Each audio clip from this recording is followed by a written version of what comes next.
هذه إذاعة إرنا. مرحبا بكم في برامج إذاعة إرنا الدولية من باريس. في برامج هذا اليوم تأتيكم حلقة جديدة في برنامج متابعات، وتتابعون خلالها آنساتي سيداتي سادتي موضوعين: الأول البيان الصحفي للحركة المتحدة للإريتريين الأستراليين من أجل العدالة، ثم ملخصا لما قدمته منظمة إيثار الخيرية للإريتريين في معسكرات اللجوء في عدد من دول الجوار. في مستهل هذه الفترة إلى حضراتكم نشرة الأخبار، هذه مقدمتها. السلطات في إثيوبيا تقرر ترحيل اللاجئين الإريتريين من معسكر حساس إلى معسكرين آخرين تحت مبررات مالية. الحركة المتحدة للإريتريين الأستراليين من أجل العدالة تصدر بيانا صحفيا: تحطم طائرة بعد إقلاعها من مطار جوبا بجنوب السودان. من المقدمة إلى تفاصيل النشرة من إرنا، يقرأها عليكم أحمد شريف. هذه إذاعة إرنا. قامت الحركة المتحدة للإريتريين الأستراليين من أجل العدالة كحركة شعبية في أستراليا، قامت بترشيح أعضاء الأمانة العامة لفريق العمل رسميا في 6 أغسطس الجاري 2020، ذلك في سياق إرشادات العمل المتفق عليها. وأعلنت الحركة أنها ستعمل في أقاليم أستراليا وكذلك على نطاق عالمي بالتعاون مع القواعد الشعبية الأخرى بشأن أهداف محددة للسلام والديمقراطية والعدالة وحقوق الإنسان في إريتريا. وأشار البيان بأن الحركة المتحدة للإريتريين الأستراليين من أجل العدالة أنها ستركز على القضايا السياسية وحقوق الإنسان الحالية في إريتريا، كما أنها تدعو الأحزاب السياسية المتبقية بشدة على أن تحذو حذوها وتكون جزءا من المبادرات التي تتخذها الأحزاب الخمس. وأضافت أن تشكيل مظلة قوية للأحزاب السياسية الإريترية على أساس أرضية مشتركة تحظى بأهمية قصوى للحصول على دعم من الحراك الشعبي. ودعت الحركة المتحدة للإريتريين الأستراليين من أجل العدالة، دعت في ختام بيانها جميع الأحزاب السياسية الإريترية للعمل معا لإنهاء النظام الدكتاتوري في إريتريا وتخفيف معاناة الشعب الإريتري وإنقاذ البلاد. البيان الصحفي كاملا سيداتي سادتي تتابعونه في حلقة اليوم من برنامج متابعات. نشرة الأخبار تصلكم من إرنا الإذاعة الدولية. تناقلت الأنباء من معسكر حساس في إثيوبيا أن السلطات الإثيوبية قررت إغلاق المعسكر تحت ذرائع مالية وترحيل اللاجئين الذين يفوق عددهم 27,000 إلى معسكرين آخرين يعانيان ظروفا وأوضاعا بالغة. وأكدت المصادر أن قرار ترحيل هؤلاء من معسكر حساس كان قد صدر في شهر أبريل الماضي في ظل انتشار جائحة كورونا في عدد من المعسكرات للاجئين الإريتريين في إثيوبيا. وأعرب المتابعون لأخبار معسكرات اللاجئين في إثيوبيا استغراب العاملين من الإدارة والمشرفين، استغربوا إصرار الحكومة الإثيوبية على تنفيذ قرار الترحيل في هذه الظروف الصحية الصعبة، سيما مع انتشار أخبار بوجود أكثر من 30,000 حالة إصابة أو معرضين لإصابة بالفيروس أي كورونا. ويذكر أنه في واحد من معسكرات أو المعسكرين عد حوش وعد وما عيني كانت قد سجلت إصابة أول فتاة قاصرة إريترية بفيروس كورونا قبل أشهر. هذا ويؤكد المتابعون لأوضاع المعسكرات هناك، يؤكدون أن إثيوبيا تتلقى ميزانية تفوق 385 مليون دولار لتسخيرها في خدمة اللاجئين سنويا. بالتالي فإن مبررات ترحيل اللاجئين من معسكر حساس إلى معسكرين آخرين يفتقد إلى الموضوعية. في النبأ الأخير لهذه النشرة، تحطمت طائرة شحن تابعة لشركة محلية صباح السبت الماضي في جوبا عاصمة جنوب السودان، وأسفر ذلك التحطم عن مقتل 4 من الركاب الخمس بالإضافة إلى أفراد الطاقم 3 وفق ما أعلن وزير النقل والطرق في جنوب السودان. وتحطمت الطائرة بعد إقلاعها على مسافة حوالي 7 كيلومترات غرب المطار الدولي في ضواحي كاميرو بالعاصمة جوبا. وقال الوزير لوكالة فرانس بريس: كان في الطائرة 8 أشخاص، 3 من أفراد الطاقم و5 ركاب، نجت منهم امرأة واحدة وهي بصحة جيدة. وتابع قضى الركاب الأربعة الآخرين وأفراد الطاقم الثلاث نحبهم. وبحسب الوزير كان أفراد الطاقم من الجنسية الروسية والمسافرون من جنوب السودان.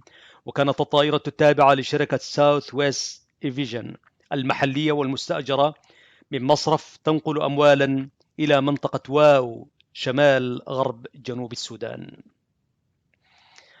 في ختام هذه النشرة إليكم عناوينها مرة أخرى. السلطات في إثيوبيا تقرر ترحيل اللاجئين الإريتريين من معسكر حساس إلى معسكرين آخرين تحت مبررات مالية. الحركة المتحدة للإريتريين الأستراليين من أجل العدالة تصدر بيانا صحفيا.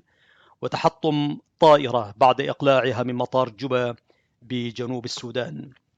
نهاية النشرة. متابعة طيبة مع برنامج متابعات. السلام عليكم ورحمة الله. إذاعة إرينا، صوت مستقل لإريتريا. مستمعينا الأعزاء في كل مكان، التحية لكم وأنتم تتابعون برنامج متابعات لهذا الأسبوع. ويسرنا سادتي أن نقدم لكم البيان الصحفي للحركة المتحدة للإريتريين الأستراليين من أجل العدالة. فأهلا ومرحبا بكم. هذه إذاعة إرينا. قامت الحركة المتحدة للإريتريين الأستراليين كحركة شعبية في أستراليا بترشيح أعضاء الأمانة العامة لفريق العمل رسميا في 6 أغسطس الجاري 2020 في سياق إرشادات العمل المتفق عليها. وستعمل الحركة في أقاليم أستراليا وكذلك على نطاق عالمي بالتعاون مع القواعد الشعبية الأخرى بشأن أهداف محددة للسلام والديمقراطية والعدالة وحقوق الإنسان في إريتريا. إن الحركة المتحدة للإريتريين الأستراليين من أجل العدالة تنتهز هذه المناسبة وتصدر البيان الصحفي التالي حول القضايا السياسية وحقوق الإنسان في إريتريا. أولاً، استخدام تدابير الوقاية من جائحة كورونا لتحقيق مكاسب سياسية ومالية من قبل النظام الدكتاتوري في إريتريا. نحن أعضاء الحركة في أستراليا نشعر بقلق بالغ إزاء الإغلاق غير المحدود للشعب في إريتريا من قبل النظام المستبد دون الحصول على الضروريات الأساسية بما في ذلك الغذاء والماء، مما يعرض السكان جميعا للجوع والوفيات بحجة تدابير الوقاية من وباء كورونا. وتستخدم هذه الحكومة غير الدستورية قيود كورونا ذريعة لإحكام قبضتها على السكان المحاصرين وحرمانهم من جميع حقوق الإنسان الأساسية وحرية التنقل. لكن السلطات الإريترية تسافر دون أي قيود إلى إثيوبيا والسودان ومصر لتعزيز سلطتها. لقد جمع النظام القمعي في إريتريا ملايين الدولارات من مواطنين داخل إريتريا وخارجها للتعامل مع الوباء، لكنه لم يقدم حتى الآن أي مساعدة من أي نوع للعائلات المحتاجة. ونتيجة لذلك فإن الوضع الاقتصادي في البلاد سيء للغاية، مع ورود تقارير عن مجاعة حادة، حتى أن أولئك الذين يتلقون الدعم من أقاربهم في المهجر يعانون شراء الضروريات. للأسف يستخدم النظام الوباء لتحقيق مكاسب سياسية ومالية، حيث يستفيد من التحويلات المرسلة إلى العائلات من خلال فرض أسعار صرف ثابتة لعملته، موفرا أسعار أقل بكثير من القيمة السوقية للعملات الأجنبية. وعلى ما يبدو يجبر النظام الإريتريين في المهجر على تحويل أكثر مما يستطيعون تحمله، لا سيما في هذا الوقت الصعب، والظاهر أن هذا مظهر من مظاهر استهتار النظام الحاكم وقسوته على شعبه. وتحقيقا لهذه الغاية ندين بشدة هذا العمل اللا إنساني من قبل الحكومة غير الدستورية في البلاد على شعبها، وندعو المجتمع الدولي بكل ما لديه من وسائل لمحاسبة الحكومة على البؤس الذي ألحقته بالشعب الإريتري، وللتأكيد والتأكد من أن الضروريات الأساسية مثل الأغذية والأدوية متوفرة بأسعار معقولة، وللسماح بالوصول إلى المنظمات الدولية المعنية لمراقبة الوضع في البلاد، والسماح لمنظمات الإغاثة بتقديم الدعم اللازم. كما ندعو الأمم المتحدة ومنظمة الصحة العالمية إلى حث النظام الإريتري على الامتثال للإرشادات التي أوصت بها منظمة الصحة العالمية للتقليل من مخاطر كورونا، وفتح جميع المستشفيات والعيادات المغلقة، وإطلاق سراح جميع معتقلي الرأي في إريتريا. ثانيا، تدخل النظام الإريتري في الشؤون السياسية الإثيوبية. نحن أعضاء الحركة المتحدة للإريتريين الأستراليين من أجل العدالة ندرك الوضع السياسي الإثيوبي الحالي، ونأمل بصدق أن يحل الإثيوبيون خلافاتهم سلميا. ومن ناحية أخرى نحن قلقون للغاية من الموقف الذي اتخذه النظام الإريتري من هذه القضية، بما في ذلك إعلانه صراحة عن التدخل في شؤون إثيوبيا متذرعا بملف الحدود. وتمت تسوية قضية الحدود بين إريتريا وإثيوبيا بشكل قانوني، وقبلت الحكومة الاتحادية الإثيوبية التي لديها تفويض لاتخاذ قرار بشأن ترسيم الحدود باتفاق الجزائر رسميا دون أي شروط مسبقة. لذلك فإن النظام الاستبدادي في إريتريا ليس لديه أي سبب على الإطلاق لجر الشعب الإريتري إلى صراع آخر، ونعتقد أن إريتريا ستستعيد جميع أراضيها بسلام. وكما تشير السجلات السابقة للنظام الإريتري، فإن الوسيلة الوحيدة لبقائه منذ اليوم الأول كانت الحرب والصراع التي يفتعلها بنفسه ضد البلدان المجاورة له الواحدة تلو الأخرى. على نفس المنوال يحاول النظام إحياء قضية الحدود التي تمت تسويتها بالفعل لتحقيق مكاسب سياسية والبقاء في السلطة. لقد عانى الشعب الإريتري بما فيه الكفاية، ولا ينبغي أن يتورط في أي صراع. وتحقيقا لهذه الغاية ندعو قوات الدفاع الإريترية والشعب الإريتري إلى الرفض الشديد منذ البداية لأي صراع يحرض عليه النظام الدكتاتوري في إريتريا.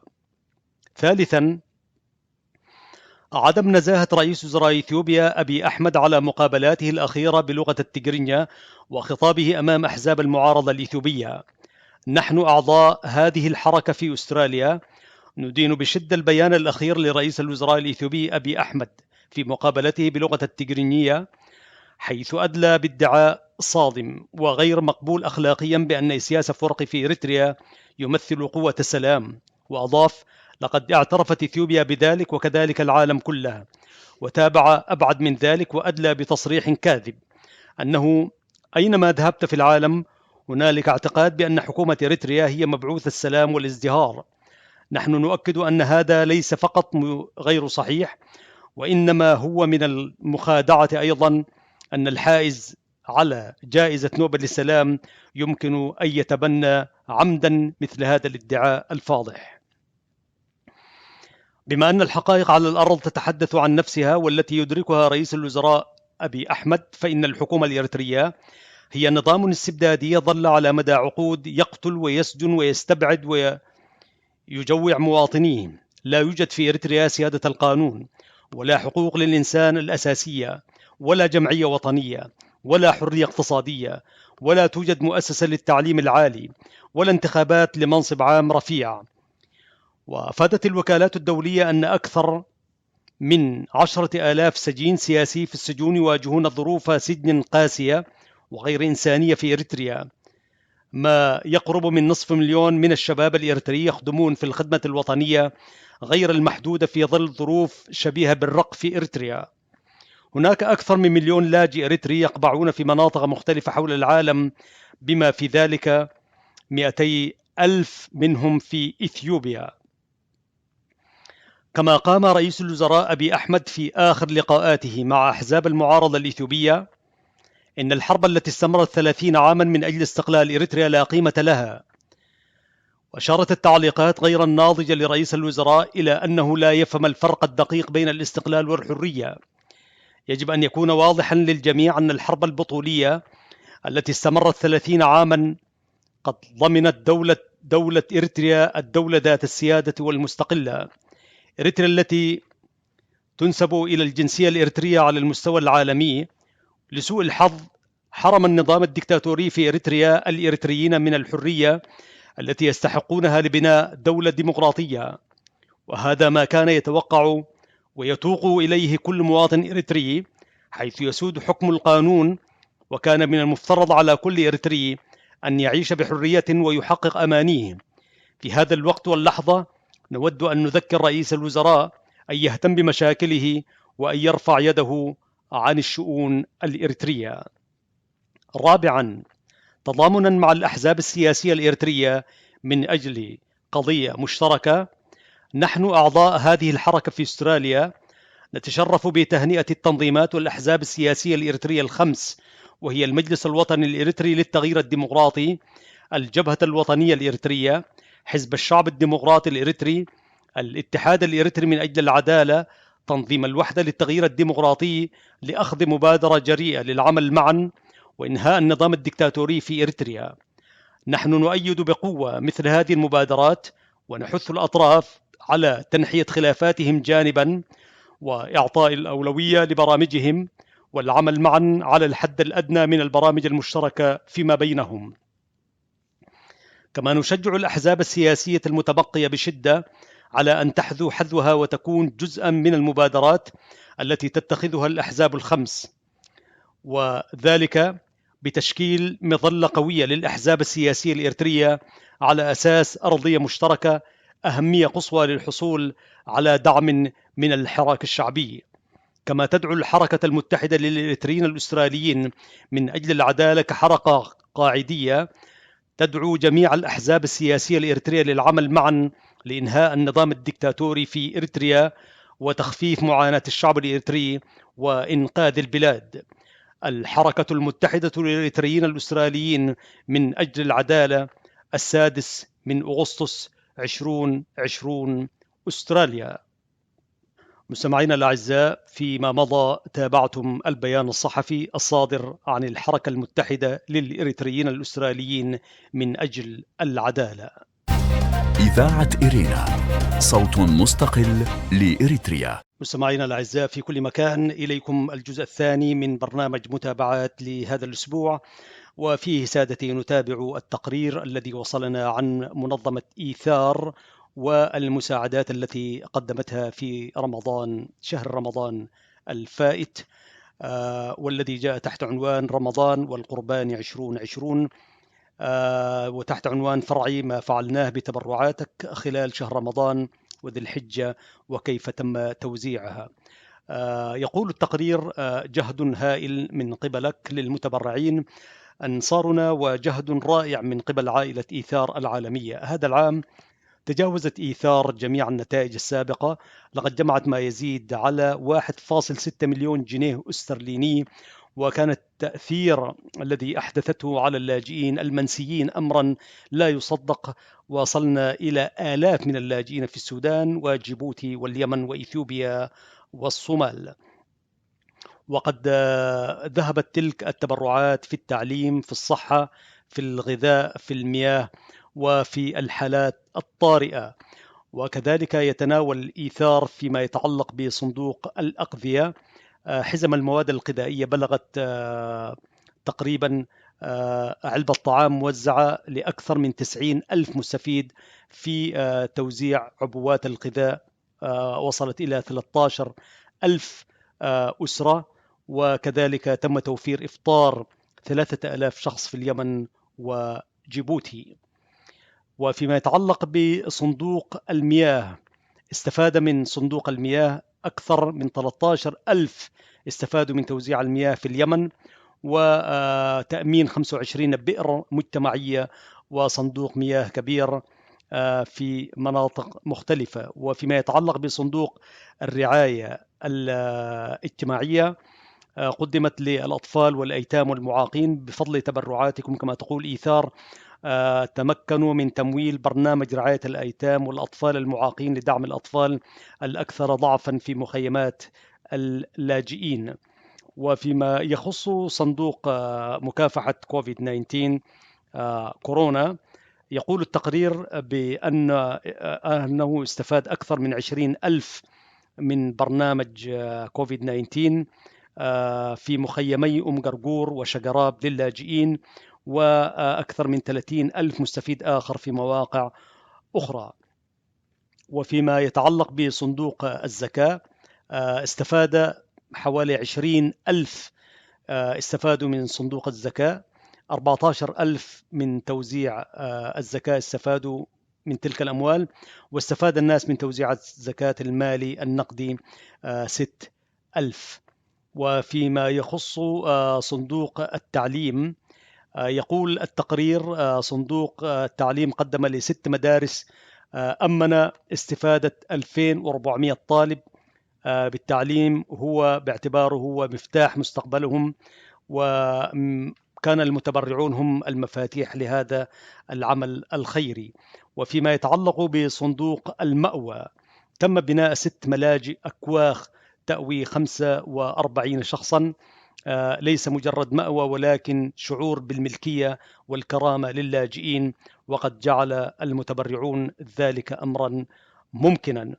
وفيما يتعلق بحملة القربان، أي القربان الأضاحي، يقول التقرير بأنهم تمكنوا في تلك الأضاحي إلى الوصول إلى أكثر من 68,000 مستفيد من اللاجئين في كل من السودان وجيبوتي واليمن وإثيوبيا. كان ذلكم سيداتي سادتي هو التقرير المختصر لما تبرع به المحسنون في إيثار وما تم توزيعه إلى المحتاجين من أهلنا وأحبابنا في معسكرات اللجوء بالسودان واليمن وإثيوبيا وجيبوتي. هذا مختصر، وإن شاء الله في البرامج القادمة سنستضيف من أعضاء من إيثار للحديث بالتفصيل الكامل. هذه إذاعة إرنا. أعزائي المستمعين، هكذا نأتي إلى ختام هذه الحلقة من برنامج متابعات، وفيها تابعتم أولا البيان الصحفي الصادر عن الحركة المتحدة للإريتريين الأستراليين من أجل العدالة، وبعد ذلك قدمنا لكم تقريرا مقتضبا عن أعمال إيثار خلال الأشهر الثلاثة الماضية. شكرا لكم والسلام عليكم ورحمة الله وبركاته. هذه إذاعة إرنا.